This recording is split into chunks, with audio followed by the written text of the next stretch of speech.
안녕하세요, 여러분. 오늘의 흥미로운 영상 내용은 캐나다는 AI 정책을 선도하고 있습니다. 미국은 이웃나라에서 무엇을 배워야 할까요? 그리고 D-Wave? 주식 몇 주 동안 변동이 심했던 이유.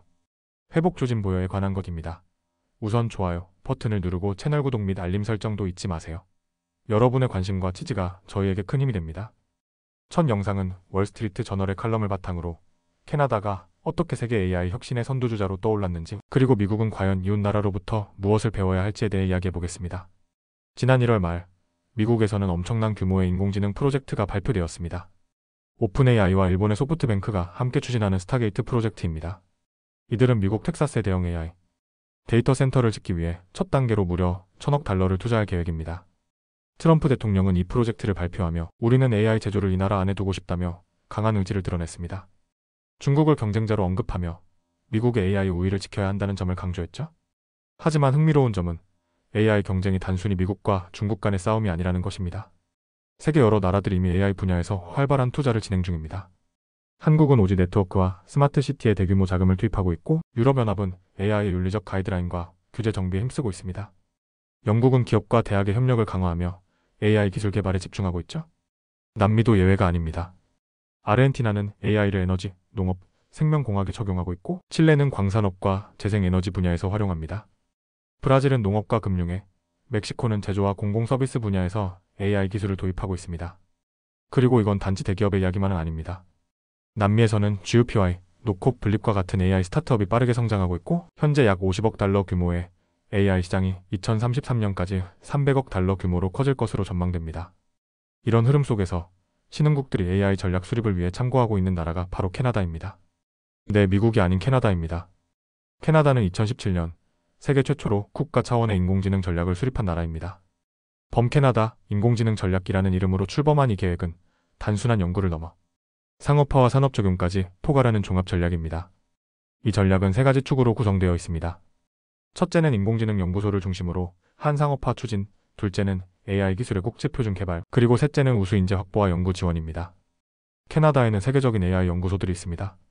에드먼턴의 아미 연구소, 몬트리올의 밀라 연구소, 토론토의 벡터 연구소가 대표적입니다. 이들은 캐나다 정부와 협력해 연구 성과를 실제 산업에 적용할 수 있도록 돕고 있습니다. 예를 들어 온타리오주의 자동차 부품 회사 리나마는 AI를 활용한 자동화 장비와 고급 머신 비전 시스템을 도입해 생산성과 품질을 동시에 높이고 있습니다. 또 하나 주목할 점은 캐나다가 항공우주 산업에서도 AI를 활용하고 있다는 것입니다. 몬트리올의 항공기체조사 봄바디어는 예측 유지보수와 생산 자동화를 위해 AI를 도입하고 있는데요. 이를 통해 운영 효율성과 안전성을 높이려는 시도를 하고 있습니다. 최근 5년 동안 캐나다에서는 약 670개의 AI 스타트업이 설립되었고, 이 중 상당수는 의료, 금융, 물류, 유통 등 다양한 분야의 기술을 적용하고 있습니다. 대표적인 스타트업으로는 코이어, WABI, 엘러먼트 AI 등이 있습니다. 놀랍게도 AI 스타트업에 투입된 벤처 캐피털 자금은 현재 전체 캐나다 벤처 투자 활동의 30%를 넘고 있고, AI 관련 특허 증가 속도도 주요 선진국 중 이탈리아 다음으로 빠릅니다. 특히 캐나다는 윤리적 AI 자연어, 처리 공공의 선을 위한 AI 등 미래지향적 분야에서도 두각을 나타내고 있습니다. 이는 향후 클린테크, 바이오테크, 첨단 제조업에 큰 영향을 줄 것으로 기대됩니다. 결국 AI 기술이 국가 경쟁력을 좌우하는 시대에 들어섰고, AI의 혜택을 누리기 위해서는 인프라와 인재라는 두 축이 모두 중요합니다. 캐나다는 이 두 가지를 잘 연결하고 있는 보기 드문 국가입니다. 미국도 이제는 선두에 서겠다는 선언만으로는 부족합니다. 바로 옆 나라 캐나다처럼 정부, 기업, 학계가 유기적으로 협력하는 구조를 만드는 것이 필요합니다. 여러분, AI는 이제 단순한 기술 트렌드가 아닙니다. 국가의 미래를 결정짓는 핵심 자산입니다. 오늘 이야기한 캐나다의 사례를 보며 우리도 어떤 방향으로 나아가야 할지 함께 고민해보면 좋겠습니다. 다음 영상은 월스트리트 저널의 최신 보도를 바탕으로 양자 컴퓨팅 기업 D-Wave의 주가가 어떻게 다시 회복세에 들어섰는지, 그리고 그 배경에는 어떤 과학적 성과와 비즈니스 전략이 있었는지를 함께 살펴보겠습니다. 양자 컴퓨팅 분야는 오랫동안 미래의 기술로 불려왔습니다. 꿈의 컴퓨팅으로 여겨졌지만 실제 수익을 내기까지는 많은 시간이 걸릴 것이라는 시각도 존재하죠. 이런 불확실성 속에서 최근 몇 주간 D-Wave의 주가는 거센 하락세를 겪었습니다. 투자자들이 점점 이 분야에 대한 신뢰를 잃어가던 중이었습니다. 하지만 분위기가 조금 달라졌습니다. D-Wave는 최근 개최한 연례 사용자 컨퍼런스인 큐비츠를 통해 다시 한번 시장의 이목을 끌었습니다. 월요일 첫날엔 주가가 소폭 상승했고, 화요일 둘째 날에는 무려 5.7%나 급등했습니다. 단 이틀 만에 이 컨퍼런스가 불러온 관심이 시장에 긍정적인 영향을 미친 것이죠. 그 중심에는 D-Wave의 최고 경영자인 앨런 바라츠가 있었습니다. 그는 행사 첫날 기조 연설을 통해 회사의 최신 성과를 직접 발표했습니다. 가장 주목할 부분은 얼마 전 공개된 논문과 함께 D-Wave가 주장한 양자 우월성입니다. 이 논문에 따르면 D-Wave의 어드밴티지라는 양자 컴퓨터는 세계 최고 수준의 슈퍼컴퓨터가 거의 100만 년이 걸릴 일을 단 20분 만에 끝냈다고 합니다. 바로 재료 시뮬레이션 분야에서 말이죠. 물론 이 주장은 과학계 일부에서 논쟁을 불러왔습니다. 하지만 바라츠는 이에 대해 우리는 고전적 작업의 한계와 양자적 가능성 사이의 경계를 정확히 이해할 필요가 있다며 비판이 오히려 대중의 혼란을 부추긴다고 반박했습니다.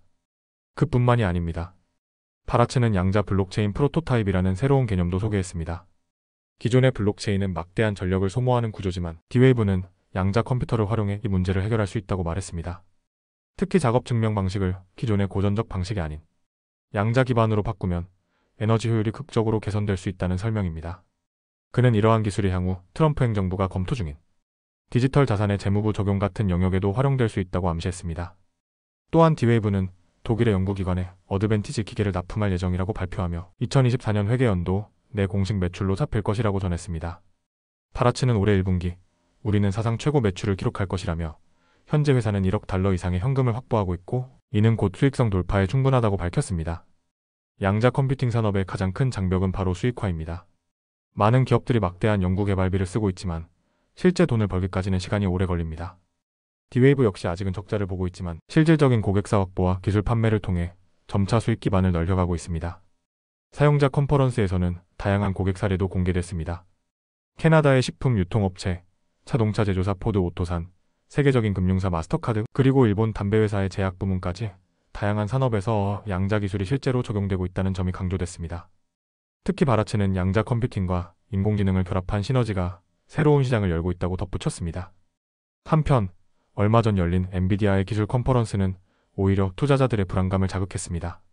양자 기술의 상업화가 예상보다 느리다는 현실을 다시금 상기시켜줬기 때문입니다. 하지만 D-Wave의 이번 컨퍼런스는 투자자들에게 새로운 희망의 신호를 보낸 셈입니다. 물론 이 회복세가 얼마나 지속될지는 미지수입니다. 하지만 기술의 진보와 실질적인 고객 수요, 그리고 기업의 수익화 전략이 함께 움직이기 시작했다는 점은 분명합니다. 양자 컴퓨팅은 여전히 많은 이들에게 어려운 주제이지만 D-Wave의 사례는 이 기술이 이제 이론을 넘어 현실 속으로 들어오고 있다는 조용한 신호일지도 모릅니다. 오늘은 여기까지입니다. 다음 영상에서 더 유익하고 흥미로운 내용으로 찾아뵙겠습니다. 이 영상은 투자 의견이 아닙니다. 매우 감사합니다.